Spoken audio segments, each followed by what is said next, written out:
Hey you guys, I just thought that y'all might need some help with the exponent rules. So let's look at this page. This one I sent to you, it's mainly just for notes. I will show you how you were supposed to look at this one. This one does not have to be turned in.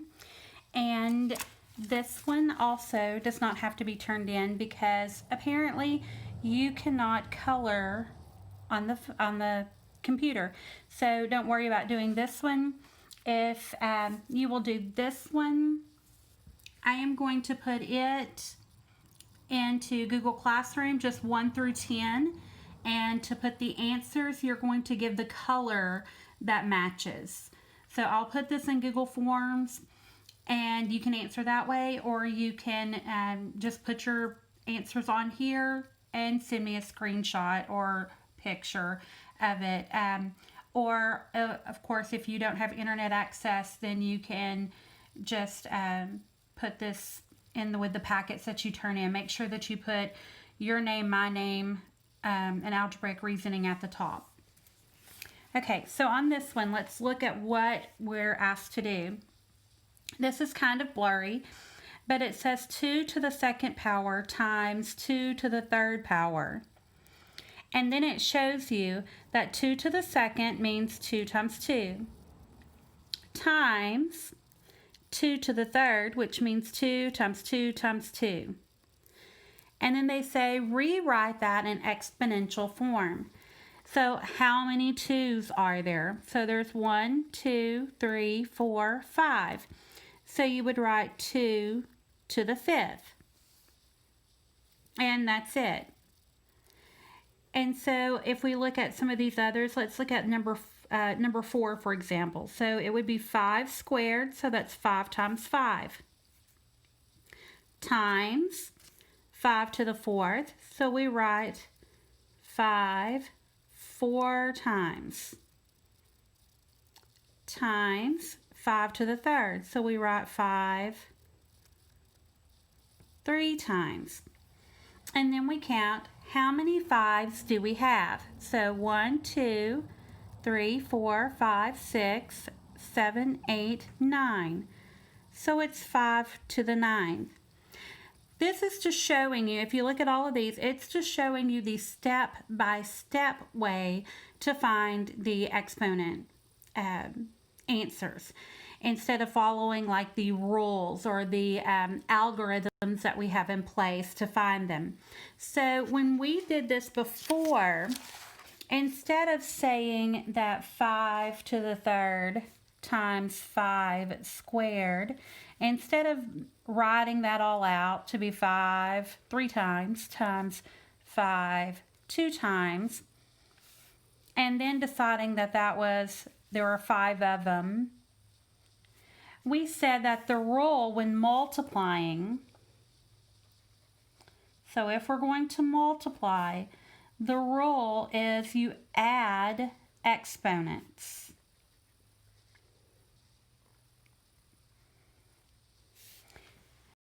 Okay, this time it says that we're going to multiply these, we're going to add the exponents. But wait, you have to make sure that these bases are the same.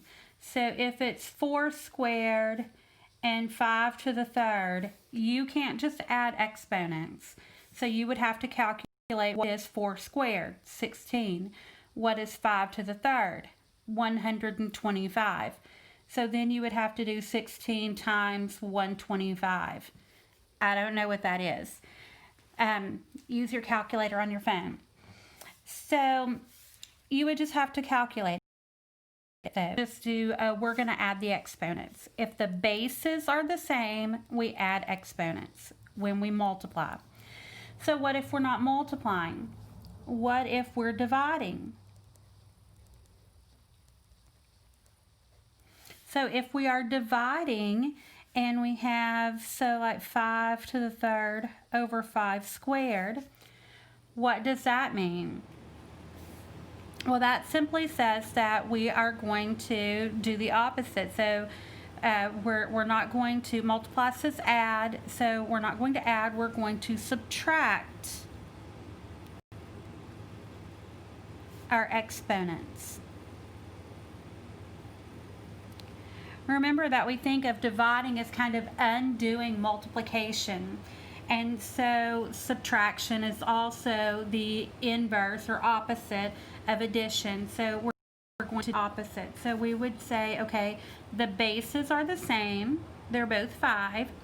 And so we would say, well, 3 minus 2, and that's 1. So we would just do 5 to the first power. And remember, as always, when it's a 1, we don't have to write the 1. So we would just write 5.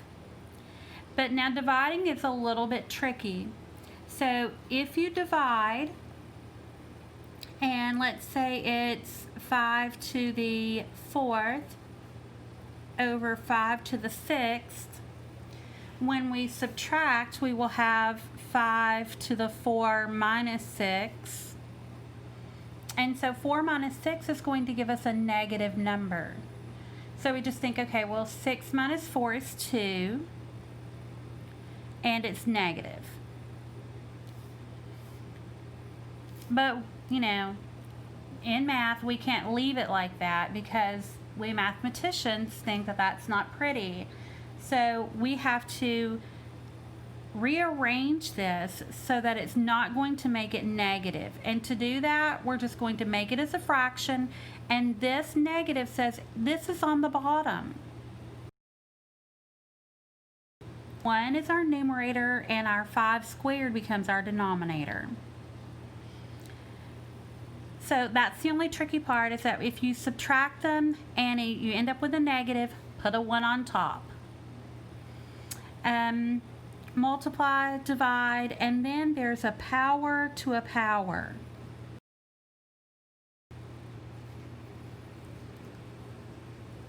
So if we have a power to a power, what do we do? So if I have 3 squared to the 3rd power,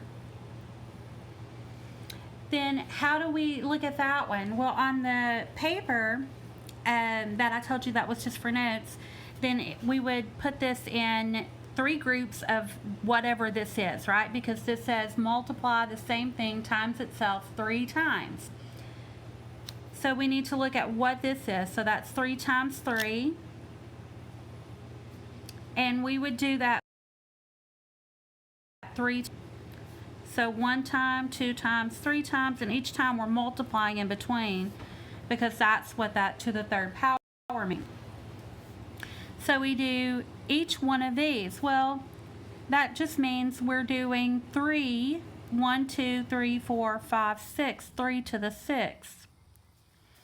So we look at these numbers, and it's 2 and 3. So to get that 6, we just do 2 times 3. So a power to a power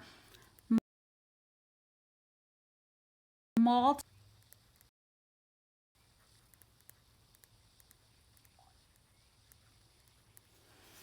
So 4 to the 8th squared.